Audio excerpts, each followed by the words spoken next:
4 years ago, I was a 20-year-old kid with a dream to build a Honda CB750 into a cafe racer.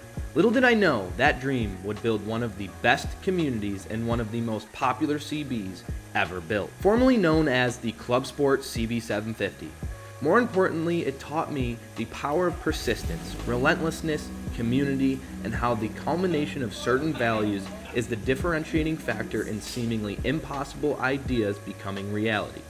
That is when I became hooked on the craft and decided that building custom motorcycles will be forever part of my life.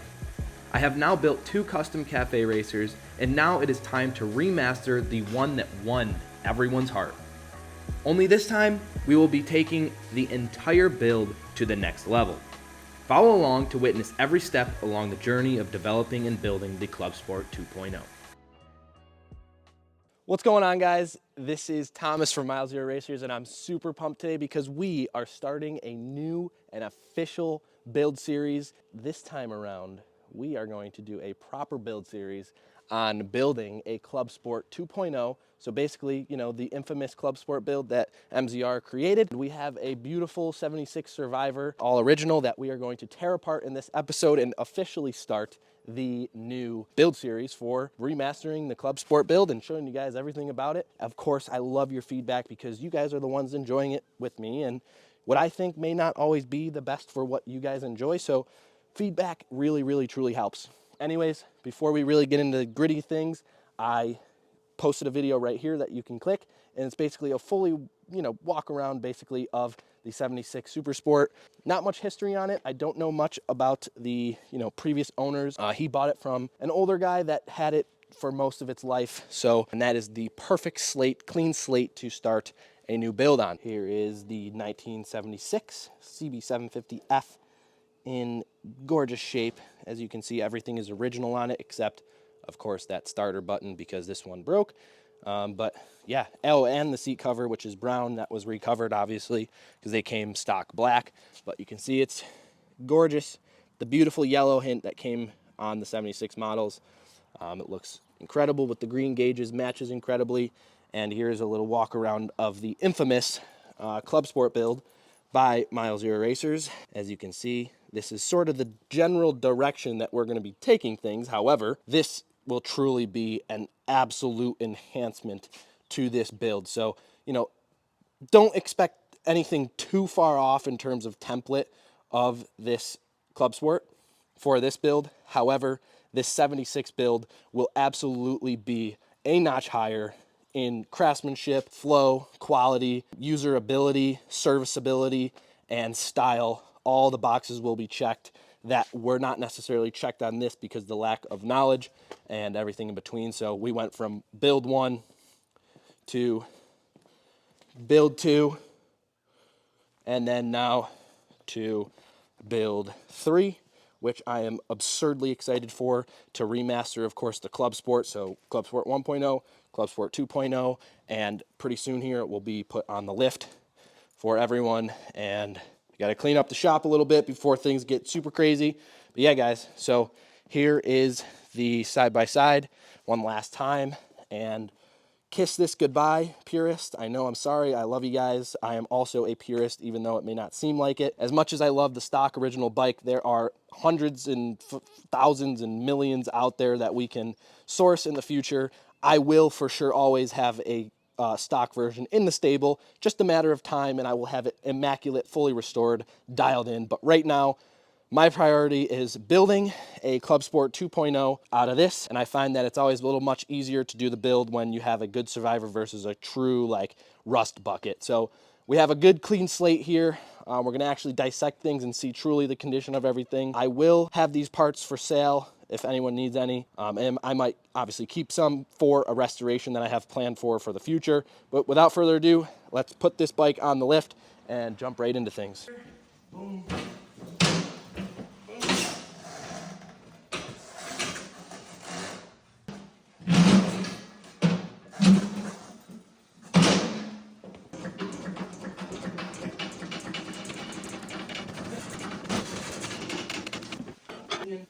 Down. That's where we'll start.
Now let me show you exactly what I was cutting and why and the philosophy behind things so we can get the rear hoop mocked up, and I'll bring you through the process. Okay, as you can see, I cut on the weld line on the inside and outside of both sides. Look at, now we're gonna be able to continue and preserve this nice line that we will make, you know, flush into the frame in later videos. But basically, the frame hoop now will be able to fit flush, and you can see that, you know, we're preserving the originality of the lines and also the frame.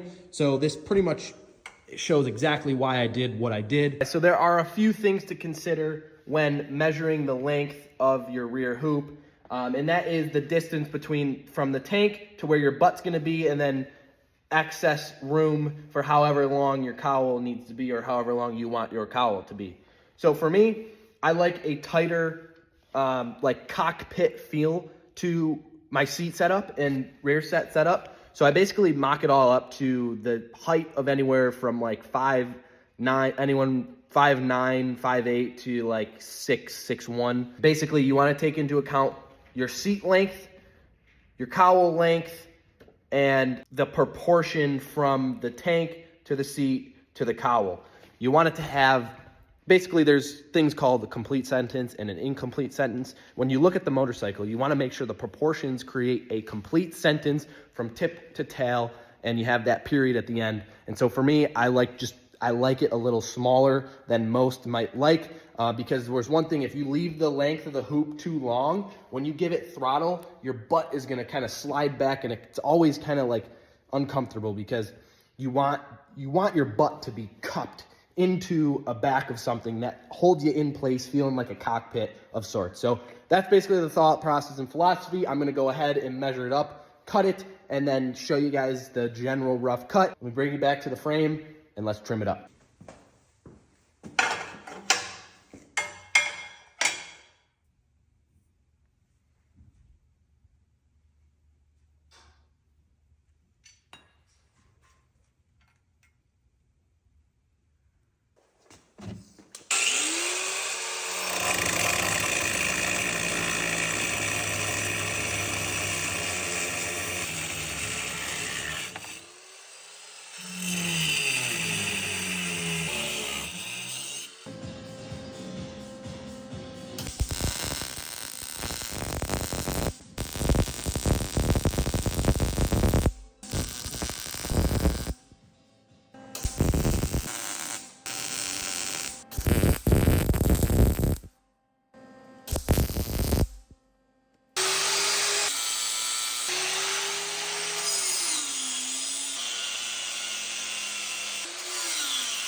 As you can see, today is a beautiful day out, which means mustache manliness needs to come out, and that also means the engine needed to come out of the frame. This is a huge point of the build. All the craziness of the build is out of the way, and now the fun stuff will start to happen. For example, the frame is dialed, and next is using this sheet metal and this paper to make an electrical tray system for underneath for the battery, the starter solenoid, the M unit, and the regulator rectifier. and it's all about figuring out the logistics of how everything's gonna flow, and that will be in the future videos. I'm going back down to Florida, and that means I will not be with the bike, no progress, but we will have fun in the meantime, we will plan in the meantime, and we will bring a vision and preparation, so the next time we come back to the shop, it is full bore forward, straight progress, nothing else but that. And so, yeah, here is what a CB750 motor looks like, and that is how you get a CB750 motor out of the frame. Okay, guys, so this is going to wrap up the first episode of this build series. That is the entire teardown. I know it was a little scramble between vertical, horizontal. I missed filming a couple things. All right, enough is enough, and I'm gonna be very transparent. I have been in a huge state of confusion with how I want to capture the process of building this bike. When I tried documenting the 450 in its entirety on YouTube, I had very little results. It took way too much time, so much so that it would just drain me completely out. So I really took a step back, and I'm like, all right, I need to figure out a way where if I'm gonna put my time into something, it needs to give something back. And so that's when I decided, let's give TikTok build series a try. Granted, I didn't do it very often, but we tried it anyway. I've been bouncing between this short form or long form debate on what is gonna be the most effective result for my time spent. And in theory, short form seems like the best answer, meaning TikTok, because you get paid, you can crank out more videos, the whole nine. You have more chance of going viral compared to YouTube. And, you know, I just got into this state where I was so confused and trying so many different things and not focusing on one that I just didn't do anything at all. So I promised myself I would document the ClubSport build V2 in its entirety from start to finish. And unfortunately, the start of the build series documentation is going to be a little shaky, so bear with me. But I've decided that YouTube is going to be the way to go, and I'm going to take a little different approach. The episodes are going to be much longer. Instead of like 40-something episodes, I think we're going to do 20 or less and just really extend the duration of these episodes, giving you guys a real movie to watch and an actual chance to see something change and start from something and end at something else. So the build series episodes are going to be more so geared toward that style, and it's going to allow me to be a little bit more manageable with the actual filming and the actual thought behind these episodes. So with the ClubSport V2 build series, expect to see everything happen. Don't expect a super educational build series, because that's not like my forte. I've always had the dream of documenting what I loved on YouTube. So the way it's portrayed is the way it's gonna be, and it is what it is. I will try to improve, because that's what it's all about, is getting better each day that we possibly can.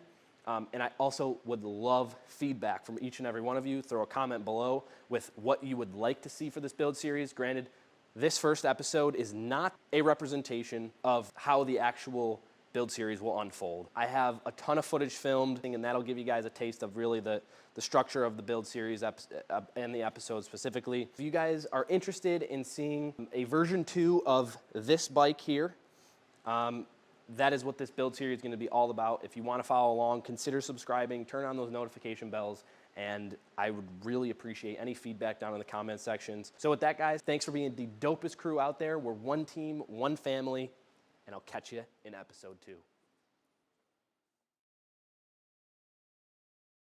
If you guys want to take notes on this, please do. Consider it. It's a good flow.